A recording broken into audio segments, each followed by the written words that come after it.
आज मैं आदरणीय प्रधानमंत्री मोदी जी के वाराणसी क्षेत्र में बैठा हुआ हूँ, वाराणसी कचहरी में, और हम वकीलों के बीच में हैं।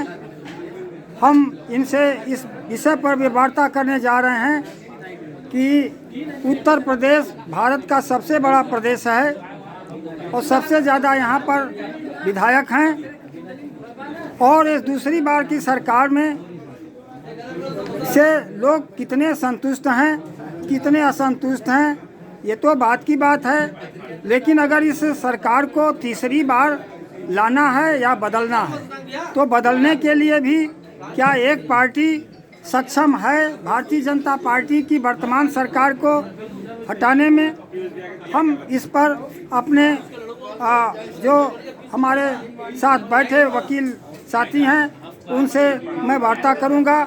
मैं सबसे पहले यहाँ के सेंट्रल बार के पूर्व अध्यक्ष आदरणीय घनश्याम सिंह एडवोकेट हमारे सामने बैठे हैं। घनश्याम सिंह पटेल एडवोकेट हमारे सामने बैठे हैं। मैं उनसे इस पर अपने चाहूँगा कि उनके क्या विचार हैं। ऐसा है कि विपक्षी सब पार्टियां जब तक एक नहीं होगी और सब में त्याग की भावना नहीं होगी, तब तक इकट्ठा नहीं हो सकते हैं। जब त्याग सब में आएगा, विपक्षी पार्टियों में अपने हर मुद्दे पर त्याग करना चाहेंगे, तब इकट्ठा हो सकते हैं, अन्यथा कोई इकट्ठा नहीं होगा। अगर इकट्ठा नहीं होंगे तो भाजपा को हराना संभव नहीं है।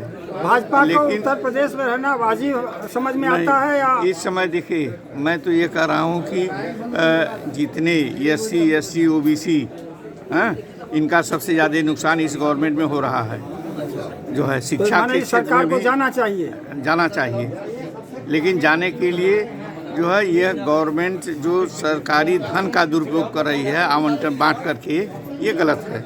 ये नहीं, इस पर जो है चाहे सुप्रीम कोर्ट को चाहे विधायिका को सबको रोक लगाना चाहिए कि सरकारी धन का उपयोग मंदर बांट न करें जो है।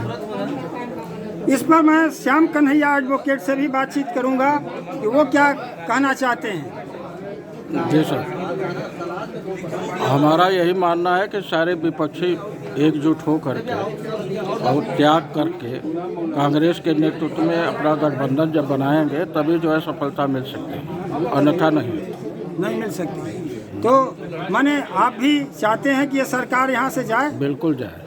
अच्छा, सरकार हटाने के पक्ष में आप? इसलिए कि दलित माइनॉरिटी पिछड़े वर्ग का बहुत नुकसान हो रहा है।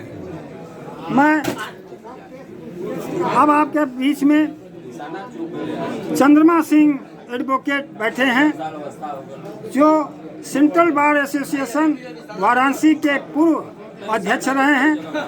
मैं माननीय अधिवक्ता से इस विषय पर उनके विचार जानना चाहूँगा कि विपक्ष के पास कोई अपना राष्ट्रीय मुद्दा नहीं है।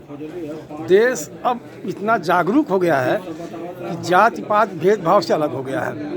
देश को विकास चाहिए, शिक्षा चाहिए, मेडिकल चाहिए, उनको रहने की सुविधा चाहिए, किसानों को सुविधा चाहिए।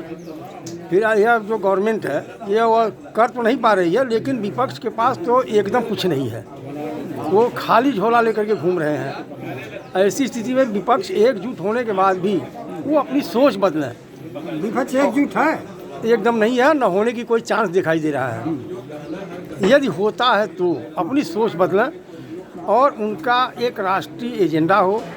देश इतना बड़ा देश है, सबका हित सबका विकास के लिए उनको कार्य करना चाहिए। भारतीय जनता पार्टी जो एक गलत कार्य कर रही है, ये निःशुल्क अनाज, निःशुल्क इनको सुविधा दे रही है और जो अनाज बांट रही है, मनरेगा में जो पैसा जा रहा है, ये सब दुरुपयोग हो रहा है।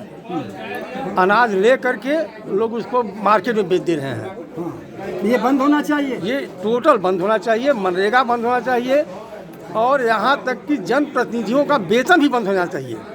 देश का विकास तब होगा जबकि ईमानदारी से इनको सुविधा दीजिए। जनप्रतिनिधियों को इनको पेंशन, दर पेंशन, वेतन, ये सुविधा नहीं होना चाहिए। कर्मचारियों का पेंशन तो बंद कर दिया गया है, वो बहुत अच्छा किया, तो अपना भी पेंशन बंद कराइए। ये अपना भी पेंशन बंद करें। इनके पास इतना सुविधा है, इन्हें लूट करके ये देश की जनता को अंग्रेज़ों ने 250 साल में जितना नहीं लूटा, मुगलों ने नहीं लूटा 500 साल में, उससे ज़्यादा ये 75-76 साल में यहाँ के नौकरशाह नेता इस देश को लूट लिए। तो क्या मुद्दा विहीन लोग एकजुट होकर के इस सरकार को विदा कर सकते हैं? जिनको में मुद्दा नहीं रहेगा तो विदा नहीं कर पाएंगे। एक एजेंडा ले आवें और उस एजेंडा को जनता के बीच में प्रचारित करें कि मैं ये ईमानदारी से करूँगा। अगर वो करते हैं तो जनता अब जागरूक और पढ़ी लिखी हो गई है। अब जनता उस जमाने की लेमैन नहीं है कि गांव में स्कूल नहीं था, पढ़े लिखे नहीं थे, जाति धर्म नाम पर चुनाव जीतते थे। अब वो हो जाएगा धीरे खत्म, न कोई जात रह गई है न कोई धर्म रह गया है। और ऐसी स्थिति में इनको विपक्ष को एकजुट होकर के एक एजेंडा ले आवे देश के हित में, राष्ट्र के हित में। क्या आप चाहते हैं कि सरकार बनी रहे कि सरकार को जाना चाहिए? इस सरकार रहने न रहने से कोई मतलब नहीं होता। जनता को विकास चाहिए, जनता को रोजी रोटी चाहिए, जनता को मेडिकल सुविधा चाहिए। जो देगा जनता उसके साथ जाएगी। इनके रहने न रहने से कोई मतलब नहीं होता है। हम मान बहादुर एडवोकेट से उनके विचार जानना चाहेंगे। तब तक सभी विपक्षी दल एकजुट नहीं हो पाएंगे और ईमानदारी से एक समान विचारधारा नहीं रहेगी लोगों की, तब तक जो है वर्तमान सरकार को हटाना मुश्किल काम है जो है। और तब यह वर्तमान सरकार जो है जनहित में जो है जनता के हित में कोई काम नहीं कर रही है, कुछ व्यक्ति विशेष के हित में काम कर रही है और अधिक से अधिक धन का दुरुपयोग कर रही है। लिहाजा इसको रोकने के लिए जो है सभी जो है विपक्षी दलों को एकजुट होना जरूरी है और बिना एकजुट हुए जो है इस सरकार को हटाना मुश्किल काम है। मेरे चैनल पर जो लोग पहली बार आए हैं वो हमारा चैनल सब्सक्राइब कर लें, लाइक कर लें, शेयर कर लें। आज गोपाल यादव की अड़ी पर हमने इस गंभीर चर्चा को चलाया है और इस चर्चा को हम और आगे भी बढ़ाएंगे। अभी माननीय वकीलों का जो विचार आया है उसको आप लोगों ने सुना है। धन्यवाद।